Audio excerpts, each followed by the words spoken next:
Welcome to mega times news బులెటిన్ల ముందుగా headlines. Minority గురుకుల పాఠశాలలో ప్రవేశాలకు దరఖాస్తుల ఆహ్వానం.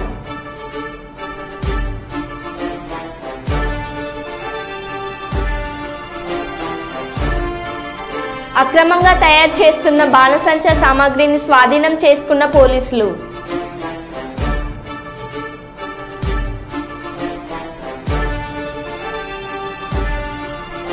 ఐఏఎస్ సాధించిన రేకుల్వార్ శుభం గౌడ్ను సన్మానించిన మోగ్దెబ్బ రాష్ట్ర కమిటీ.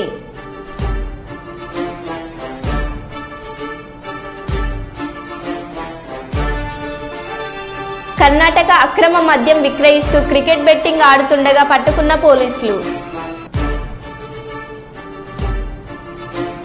ఇక వివరాల్లోకి వెళ్తే, జూన్ 4న జరిగే కౌంటింగ్ నిర్వహణకు సంబంధించిన కర్నూలు జిల్లా అధికారులకు శిక్షణ ఇచ్చారు. కర్నూలు జిల్లా ఎన్నికల అధికారి డాక్టర్ జి సృజన ఆధ్వర్యంలో నగర సమీపంలోని జీఆర్సీ కన్వెన్షన్ హాల్లో ఈ కార్యక్రమం నిర్వహించారు. ఉదయం నుంచి సాయంత్రం వరకు కౌంటింగ్ లో పాల్గొనే సూపర్వైజర్స్, కౌంటింగ్ అసిస్టెంట్స్, మైక్రో అబ్జర్వర్లకు శిక్షణ ఇచ్చారు.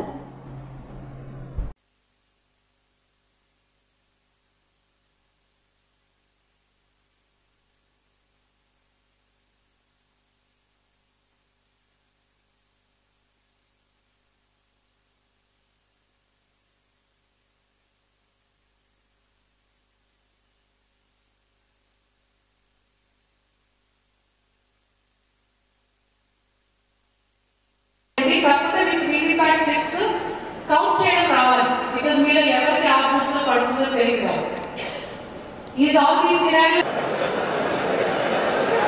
మీరందరూ మెషిన్లు కనెక్ట్ చేసుకోవాల్సిన అవసరం లేదండి. ఎన్నో పోల్ అయిపోయింటాయి. You just take your CU and do. మీకు సియునే వస్తుంది.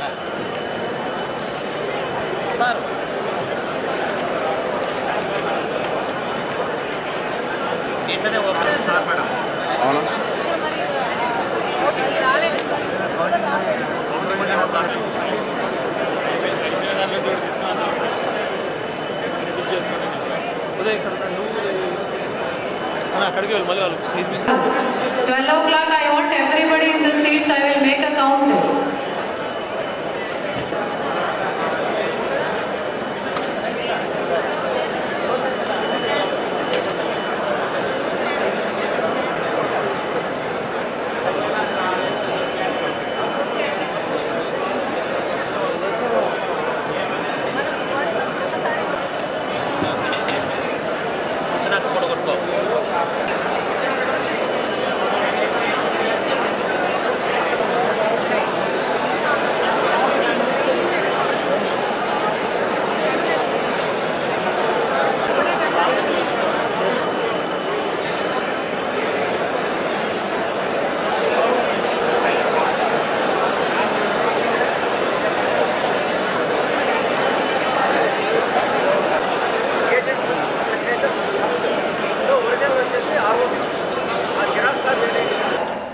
కొన్ని సందర్భాల్లో ఈ ఏజెంట్ దగ్గర 17Cలో ఏమీ రాసే ఉండదు, కానీ మీ దగ్గర రాసి ఉంటుంది.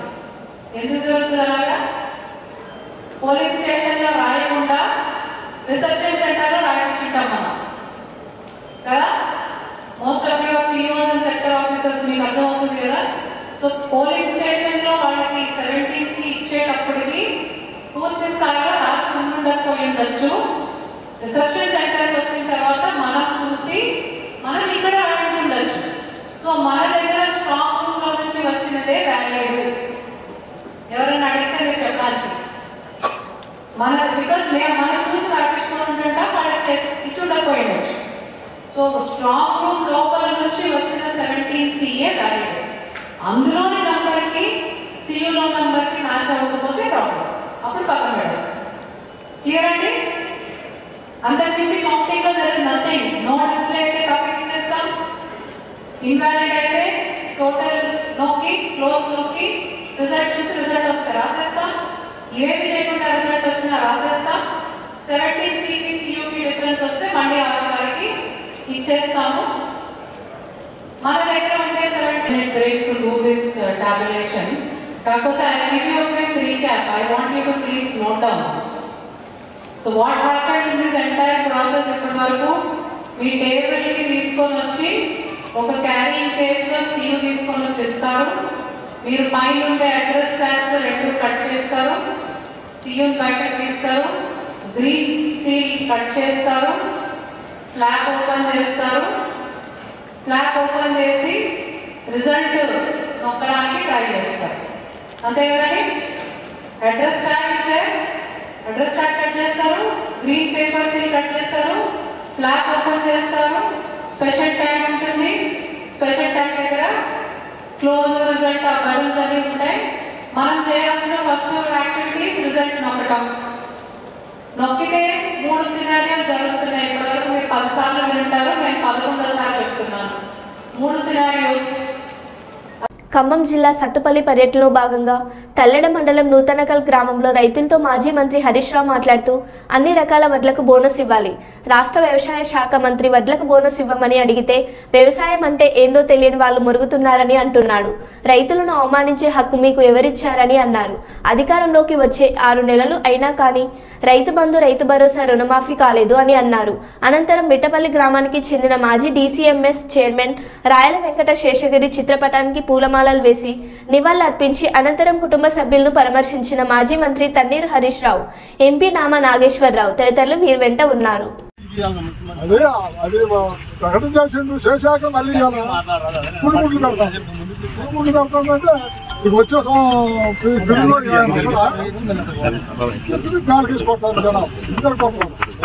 అప్పుడేమో వడ్లకు బోనస్ అన్నారు, ఇప్పుడు సన్నాలకు మాత్రమే. అంటే మరి మన తెలంగాణలో ఖమ్మంలో ఎక్కడ చూసినా 80-90% తోటే పడుతుంది. కళాలక్ష్యం పథకం అని చెప్పండి. కళాలక్ష్యం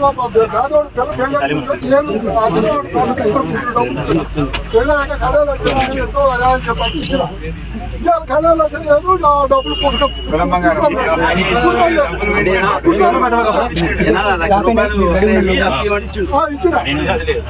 ఇప్పుడు అయ్యావు. నూతనకల్ గ్రామంలో రైతులందరూ రోడ్డు మీద నిలబడి ఆపితే వాళ్ళని కలుద్దామని చెప్పి ఇక్కడ రైతులు ఇక్కడ ఉండేటువంటి రైతులు సత్యనారాయణ గారు మరి ఇక్కడ ఉండే రైతులందరూ కూడా ఏమంటున్నారంటే అన్ని రకాల వడ్లకు బోనస్ ఇవ్వాలని చెప్పి రైతులు డిమాండ్ చేస్తా ఉన్నారు. కానీ రాష్ట్రంలో ఉన్న వ్యవసాయ శాఖ మంత్రి గారు మొరుగుతున్నారని, వడ్లకు బోనస్ ఇవ్వమంటే కొంతమంది వ్యవసాయం తెలియని వాళ్ళు మొరుగుతున్నారని మాట్లాడుతున్నారు. మేము రైతుల్ని మొరుగుతున్నారంటున్నారా? రైతుల్ని మరి కుక్కలతో పోలుస్తున్నారా? ఇది రైతుల్ని అవమానపరిచే హక్కు మీకు ఎక్కడిది అని మేము అడుగుతా ఉన్నాం. ఆ రోజు ఎన్నికల ముందు బాండ్ పేపర్ల మీద రాసి 100 రోజుల్లో 500 బోనస్ ఇస్తామని, మొదటి రోజే రైతు రుణమాఫీ చేస్తామని, రైతులకు 7,500 రైతు భరోసా ఇస్తామని, వ్యవసాయ కూలీలకు 12,000 ఇస్తామని నమ్మించి కాళ్ళల్లో మొక్కి చేతులల్లో బట్టి ఇలా అధికారంలోకి వచ్చి 6 నెలలైనా రైతు భరోసా రాలేదు, బోనస్ రాలేదు, పైగా సన్నాలకు మాత్రమే బోనస్ ఇస్తామని బోగస్ మాటలు మాట్లాడుతూ ఉన్నారు. పూటకో మంత్రి రోజుకో తీరుగా మాట్లాడుతూ ఉన్నారు. ఒక మంత్రి గారేమో సన్నాకాయలు కావాలి.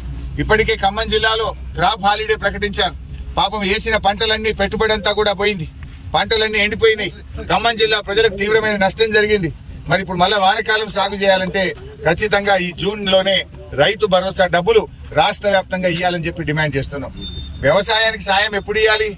పెట్టుబడి సాయం అనేది పంట వ్యవసాయ పనులు ప్రారంభం కాకముందు ఇవ్వాలి. కానీ మొన్న మీరు ఎప్పుడు ఇచ్చారు?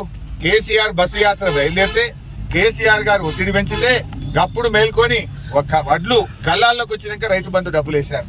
ఇప్పటికైనా ఈ వానకాలం రైతు భరోసా డబ్బులు 7,500 ఎలాంటి షరతులు లేకుండా కోతలు లేకుండా అందరూ రైతులకు ప్రతి ఎకరానికి 7,500 రూపాయలు ఇవ్వాలని చెప్పి మేము ప్రభుత్వాన్ని డిమాండ్ చేస్తున్నాం. ఇప్పుడే రైతు చెప్తున్నారు ఇక్కడ జీలుగు జనుము విత్తనాలు ఇవ్వమంటే ఇప్పటిదాకా ఇస్తలేదు. పైనుంచి పర్మిషన్ రాలేదని, జీలుగు జనుము విత్తనాలు ఇవ్వడం లేదని, వర్షాలు పడి 3 రోజులైంది, విత్తనం చల్లుకుందామంటే ఈ ప్రభుత్వం కనీసం విత్తనాలు సరఫరా చేయడంలో కూడా పూర్తిగా విఫలమైపోయింది. ఇప్పుడే వ్యవసాయ శాఖ అధికారితో మాట్లాడితే రేపటి నుంచి ఇస్తామని మాట్లాడుతూ ఉన్నారు. అంటే ఈ ప్రభుత్వం యాజమాయిషీ కోల్పోయింది, పరిపాలన మీద పట్టు రాలేదు. ఈ ప్రభుత్వం నీటి సరఫరాలో ఫెయిల్ అయిపోయింది, విద్యుత్ సరఫరాలో ఫెయిల్ అయిపోయింది, తాగునీటి సరఫరాలో ఫెయిల్ అయిపోయింది. మాట్లాడితే కేసీఆర్ తిట్టుడు, గత ప్రభుత్వాన్ని తిట్టుడు. ఇంకెంతకాలం కేసీఆర్ ని తిట్టుకుంటూ బతుకుతారు? కిట్లు బంద్ చేయండి, ముందు కిట్లు ఇవ్వండి. ప్రభుత్వ ఆసుపత్రుల్లో పోతే ఇవాళ కేసీఆర్ కిట్ బంద్ అయింది, న్యూట్రిషన్ కిట్ బంద్ అయింది, గవర్నమెంట్ ఆసుపత్రుల్లో మందులు. ప్రథమ వార్షికోత్సవం సందర్భంగా గత 4 రోజులుగా మండల కేంద్రమైన వెలుగూరులోని ఐపురెడ్డి నగర్లో వెలిసిన శ్రీ లక్ష్మీ ప్రసన్న వెంకటేశ్వర స్వామి దేవస్థానం నందు తిరుమల తిరుపతి దేవస్థానంలో హిందూ ధర్మ ప్రచార పరిషత్ ఉమ్మడి కర్నూలు జిల్లా శాఖ ఆధ్వర్యంలో జరుగుతున్న ధార్మిక ఆధ్యాత్మిక సాంస్కృతిక కార్యక్రమాలు అత్యంత భక్తి శ్రద్ధలతో ముగిశాయి. 3 రోజుల పాటు మహాభారతం, భగవద్గీతలపై ముద్దయ్య స్వామి చేసిన ధార్మిక ప్రవచనాలు భక్తులను అలరించాయి. ముగింపు సందర్భంగా శుక్రవారం గోపూజ మరియు కుంకుమార్చన కార్యక్రమాలు నిర్వహించారు.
ఆదిలాబాద్ జిల్లా ఇంద్రవెల్లి మండలంలోని మూత్నూర్ గ్రామంలో మోగ్దెబ్బ జాతీయ కమిటీ నాయకులు రేకుల్వార్ సత్యనారాయణ గౌడ్, 3వ కుమారుడు శుభం గౌడ్ ఇటీవల కేంద్ర ప్రభుత్వం నిర్వహించిన యూపీఎస్సీలో 790 ర్యాంకు సాధించి ఐఏఎస్గా సెలెక్ట్ అయినందున శుభం గౌడ్ వారి తల్లిదండ్రులను గౌడజన హక్కుల పోరాట సమితి మేగ్దెబ్బ రాష్ట్ర జిల్లా కమిటీ ఆధ్వర్యంలో శాల్వాలు మెమంటో పూలమాలలతో ఘనంగా సన్మానించడం జరిగింది.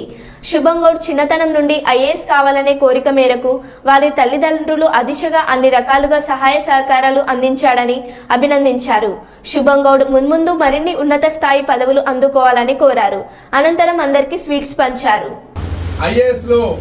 మరి పాస్ అయి ఒక మారుమూల ప్రాంతంలో ఉన్నటువంటి పల్లెటూరులో పుట్టి మరి కింది స్థాయి నుంచి ఉన్నటువంటి ఒక బీసీ బిడ్డ అయినటువంటి తను మరి ఎన్నో కష్టాలు పడి ఇలా ఐఏఎస్ క్వాలిఫైడ్ కావడం అంటే ఇది రాష్ట్రంలో దేశంలో ఉన్నటువంటి గౌడ కులస్తులు అందరూ కూడా గర్వించదగ్గ విషయం. కనుక ఈరోజు గౌడజన హక్కుల పోరాట సమితి మోగ్దెబ్బ జాతీయ కమిటీ, రాష్ట్ర కమిటీ, ఆదిలాబాద్ జిల్లా కమిటీ ఆధ్వర్యంలో వారి కన్నటువంటి తల్లిదండ్రులు కూడా ఘనంగా సన్మానించడం జరిగింది.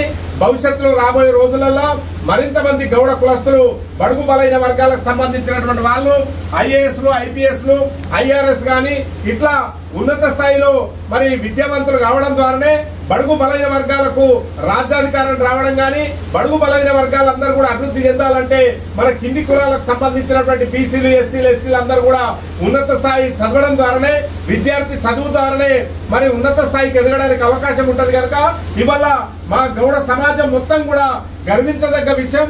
ఎందుకంటే సత్యనారాయణ మామూలు ఈ ప్రాంతంలో ఒక రిపోర్టర్ గా ఉండి దాదాపు 25-30 ఏళ్లుగా గౌడ కులస్తుల సమస్యల పరిష్కారం కొరకు, బడుగు బలైన వర్గాల సమస్యల పరిష్కారం కొరకు పనిచేస్తూనే వారి ముగ్గురు కుమారులు అనేటువంటి వాళ్ళని కూడా ఉన్నత స్థాయి చదువులో చదివిపించి ఇవాళ మరి చిన్న కుమారుడు IAS కావడం అంటే ఇవాళ గౌడ సామాజిక వర్గమే కాకుండా ఈ ఉమ్మడి ఆదిలాబాద్ జిల్లా ప్రజలందరూ కూడా గర్వించదగ్గ విషయం కనుక భవిష్యత్తులో మరింత మంది గౌడ కులస్తులు, మరింత మంది బడుగు బలైన వర్గాల వాళ్ళ విద్యార్థులు కుమారులందరూ కూడా మరి చదివి ఉన్నత స్థాయికి వెళ్ళాలని చెప్పి ఆ దిశగా మీద అందరూ కూడా పనిచేయాలని కోరుకుంటూ ఈ అవకాశం ఇచ్చి ఇవాళ వారిని వారి తల్లిదండ్రులు సన్మానించడం అంటే ఇవాళ మేమందరం కూడా గర్వించదగ్గ విషయం కనుక భవిష్యత్తులో మరింత ఉన్నత స్థాయికి వెళ్ళాలని చెప్పి శుభం గౌడ్ గారిని ఆశీర్వదించడం జరుగుతుంది. మహిబాద్ జిల్లా తొర్రూరు పట్టణ కేంద్రంలో శనివారం ఎమ్మెల్సీ స్వతంత్రమైన తాడిశెట్టి క్రాంతికుమార్ మాట్లాడుతూ ఉద్యోగాల విషయంలో కాంగ్రెస్, బీజేపీ మరియు బీఆర్ఎస్ పార్టీలు నిరుద్యోగ పట్టుభద్రులను పూర్తిగా మోసం చేశాయని ఆరోపిస్తూ ఎన్నికల మేనిఫెస్టోను చూసి ప్రతి ఒక్క పట్టుభద్రుడు నన్ను ఆదరిస్తున్నారని, తెలంగాణ ఉద్యమంలో ఎంతో కష్టపడి నష్టపోయానని తెలుపుతూ ప్రధాన పార్టీల నుండి ఎమ్మెల్సీగా పోటీ చేస్తున్న అభ్యర్థుల చరిత్రల గురించి పట్టుభద్రులందరికీ తెలిసేనని, నిరుద్యోగుల సమస్యల పరిష్కారం కేవలం నా వల్లే పరిష్కారం అవుతాయని పేర్కొంటూ పట్టుభద్రుల నన్ను ఆదరించి ఆశీర్వదించి రాష్ట్ర శాసన మండలికి పంపినట్లయితే ఉద్యోగ, నిరుద్యోగ మరియు వివిధ సంఘాల పక్షాన పోరాడే ప్రజా గొంతుకనైతానని అన్నారు. బుద్ధి చెప్పి స్వతంత్ర అభ్యర్థిని గెలిపిస్తామని చెప్పడం జరిగింది. ఈ సందర్భంగా మేము మీకు చెప్తున్నాను, నేను తెలంగాణ ఉద్యమంలో కష్టపడ్డాను, నష్టపోయినాను. ఈరోజు ఒక సామాన్యునిగా మీ ముందుకు వస్తున్నా. రేపు మీకు సేవకున్నై ఒక కౌన్సిల్లో అడుగుపెట్టి మీ గొంతుకనై ప్రశ్నించేందుకు నాకు అవకాశం ఇవ్వాలని మీ అందరినీ కోరుకుంటున్నాను. మీ అందరికీ తెలుసు, ప్రధాన పార్టీలు ఈరోజు ఎమ్మెల్సీలో నిల్చుంటున్నారు. ఒకప్పుడు మనకు ఏంటంటే నామినేటెడ్ పోస్టులలో కానీ ఈ ఎమ్మెల్సీ కోటాలో ఇచ్చేటువంటి పదవుల్లో కానీ ఏదైతే ప్రాతినిధ్యం లేనటువంటి కులాలు ఉంటాయో ఆ కులాలకు సంబంధించిన వాళ్ళకి ఈ పోస్టులు అందించాలనేదే రాజ్యాంగంలో కల్పించిన హక్కులు. కానీ ఈరోజు రాజకీయ పార్టీలు ప్రత్యక్ష రాజకీయాల్లో మరియు ఇలాంటి నామినేటెడ్ ఎమ్మెల్సీ కోటాల్లో ఇచ్చే పదవులలో మళ్ళీ వారి కులాలను, ఆధిపత్య కులాలనే నిలబెట్టి ఈరోజు మనకు రావాల్సిన వాటాను గండిగొడుతున్నారు. ఒకవైపు కాంగ్రెస్ 42% బీసీలకు ఇస్తానని చెప్పి కులగణన చేస్తానని చెప్పి ఈరోజు మర్చిపోయింది. మహిళలకు 50% రిజర్వేషన్ల గురించి మాట్లాడలేదు. మళ్ళీ గ్రామస్థాయిలో జరగబోయే ఎన్నికల్లో, లోకల్ ఎన్నికల్లోకి రావడానికి ప్రయత్నాలు చేస్తున్నారు. వీటన్నిటిని ఎండగట్టాలంటే మనందరం కూడా మళ్ళీ సంఘటితం కావాల్సిన అవసరం ఉన్నది. ఒకవైపు బీజేపీ మతతత్వ పార్టీగా మారిపోయి పూర్తిగా బహుజనుల మీద, మరో వర్గాల మీద దాడులు చేస్తూ తీవ్రంగా వారిని హింసించే రకంగా మారిపోయింది. ఒకవైపు రాజ్యాంగాన్నే లేకుండా చేద్దామనే ప్రయత్నం చేస్తుంది. ఇక బీఆర్ఎస్ 10 సంవత్సరాల నియంత్రణ పాలనకు ప్రజలందరూ గోరిగట్టిండ్రు. ఇలాంటి సమయంలో మళ్ళీ వాళ్ళ అగ్రనాయకులు వచ్చి కేవలం ఎమ్మెల్సీ కోసం, అది ఎమ్మెల్సీ గెలిస్తే వాళ్ళ అధికారంలోకి వచ్చేది కాదు, పోయేది కాదు, కానీ కేవలం ఎమ్మెల్సీ పదవి కోసం లక్షల రూపాయలు, కోట్లాది రూపాయలు ప్రజల ప్రలోభాలను గురి చేస్తూ మీటింగ్లు పెట్టి వాళ్ళను ఇవాళ దారుణంగా వాడుకుంటున్నాం. నేను ఈ సందర్భంగా హెచ్చరిస్తున్నా, తీర్మాన్ మల్లన్న గారిని, మన రాకేష్ రెడ్డి గారిని, ప్రేమేందర్ రెడ్డి గారిని, మీరు డబ్బులు పంచకుండా గెలిచే సత్తా ఉంటే రండి. మీరు పెద్దల సభలో పోయే గౌరవం ఉండాలంటే డబ్బులు పంచకుండా ప్రజల కోసం పోరాడే తత్వంతో రండి తప్ప ఈ డబ్బులు పంచుతూ ఇప్పటికే ఓటర్ స్లిప్పులు పంచుకుంటూ మీరు డబ్బులు పంచుతున్నారని మా అందరికీ సమాచారం అందింది.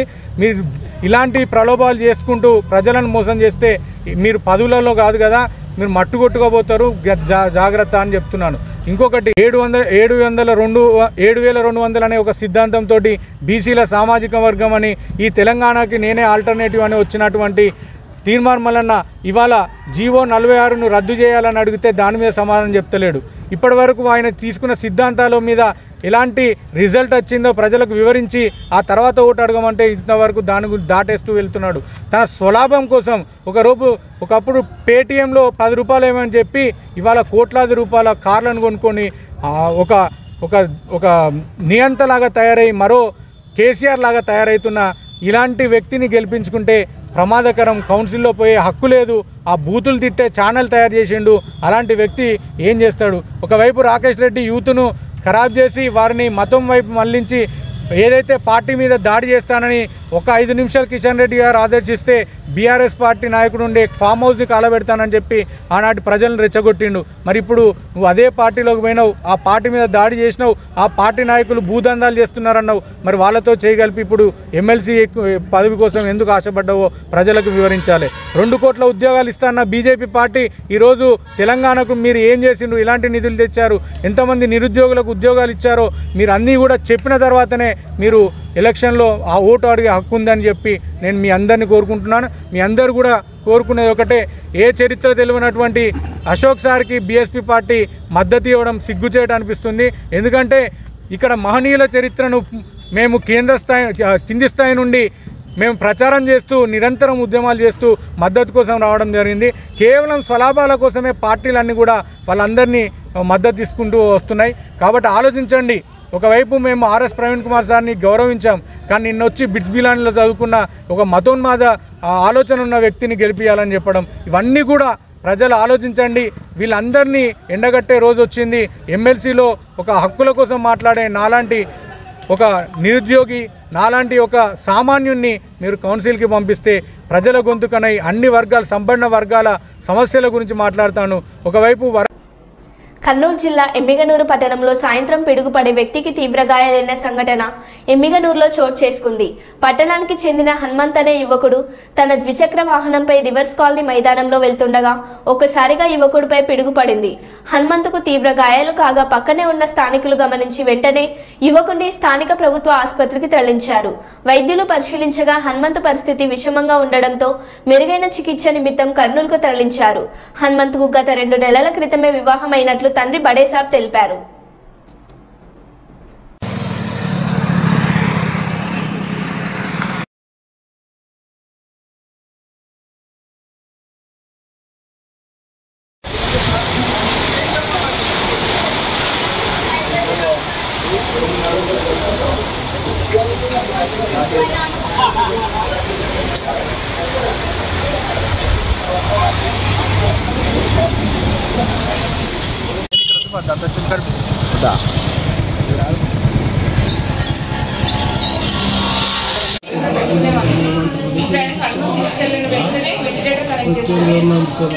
ఏం కాదు, ఏం కాలేదు, ఏం కాలేదు, ఏం కాలేదు. కూర్చో మార్కెట్లో అమ్మాలి.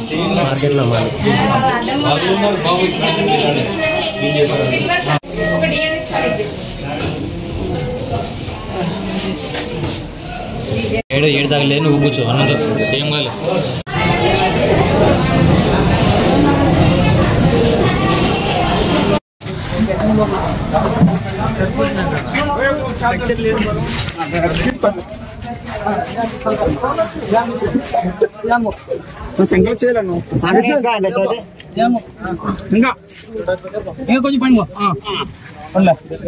ఇంకొంచెం పోయి పంపిరా.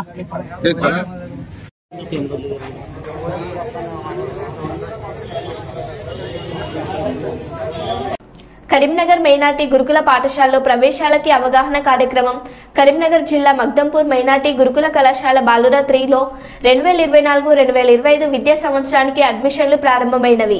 5వ తరగతి inter vocational ET and MLT మొదటి సంవత్సరానికి మరియు 6వ, 7వ, 8 తరగతుల్లో మిగిలిన ముస్లిం మైనార్టీ సీట్ల కొరకు దరఖాస్తు స్వీకరించడం జరుగుతుంది.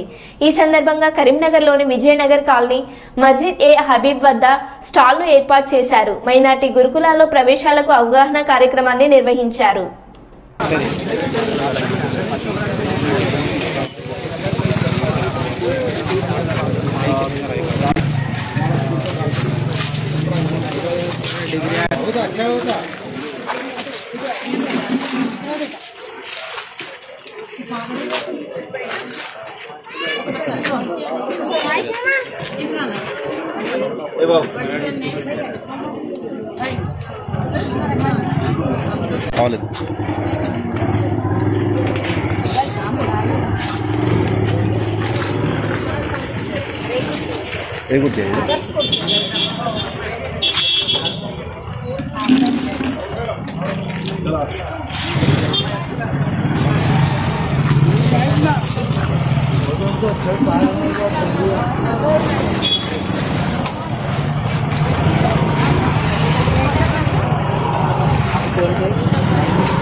बच्चों को कैसे ले जाने वाले नहीं है। कौन सा स्कूल है आपका? MPPS Priyadarshini park. हाँ MPPS प्रियदर्शनी पार्क। आइए अम्मा आइए। हाँ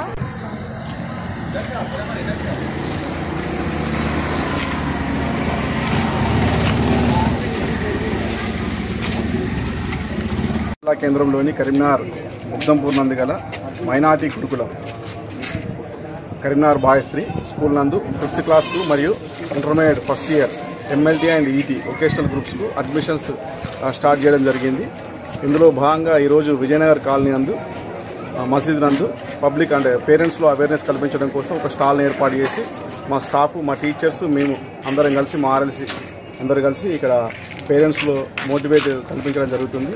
అందుకు గాను పేరెంట్స్ కూడా బాగా స్పందించి ఎక్కువ మొత్తంలో ఈ స్టాల్ను విజిట్ చేయడం జరిగింది. Thank you. మైనార్టీ TMR వచ్చేసి కరీంనగర్ బాయస్త్రీ అండ్ మరియు కరీంనగర్ గర్ల్స్ 1 రేకుర్తినందు గల కరీంనగర్ గర్ల్స్ 1 స్కూల్ నందు అడ్మిషన్లు ప్రారంభం కావడం జరిగింది. ఇందుకు గాను 5th క్లాస్ మరియు 6th, 7th, 8th నందు బ్యాక్లాగ్ సీట్స్ కోసం మరి ఇంటర్మీడియట్ కరీంనగర్ బాయస్త్రీ స్కూల్లో vocational MLT and ET Karimnagar girls స్కూల్లో MPC, BIPC కోర్సులకు సంబంధించి విద్యార్థుల నుంచి అప్లికేషన్ స్వీకరించడం జరుగుతుంది. ఇందుకు గాను ఈ కార్యక్రమంలో భాగంగా ఈరోజు విజయనగర్ కాలనీ నందు మసీద్ దగ్గరలో మేము ఒక స్టాల్ను అంటే పేరెంట్స్లో అవేర్నెస్ కల్పించడం కోసం ఒక స్టాల్ను ఏర్పాటు చేయడం జరిగింది. ఈ కార్యక్రమంలో చాలామంది ముస్లిం పెద్దలు, మత పెద్దలు మరియు మసీదు నందు ఇమాం గారు వాళ్ళందరూ కూడా పార్టిసిపేట్ చేయడం జరిగింది. మరియు కరీంనగర్ బాయస్త్రీ నుంచి నేను ప్రిన్సిపాల్ మరియు మా టీచింగ్ స్టాఫ్ అండ్ గర్ల్స్ 1 నుంచి వాళ్ళ టీచింగ్ స్టాఫ్ కూడా హాజరు కావడం జరిగింది. అందరూ కూడా పేరెంట్స్లో అవేర్నెస్ కల్పించడం జరిగింది. చాలా అంటే ఈ ప్రోగ్రామ్కు చాలా పాజిటివ్ రెస్పాన్స్ రావడం జరిగింది. 100% ఈ ఇయర్ కంపల్సరీ ఉన్న సీట్లన్నీ కూడా ఫిల్ చేస్తామని తెలియజేస్తున్నాం. Thank you. మరో బులెటిన్లో మళ్ళీ కలుద్దాం. Stay tune.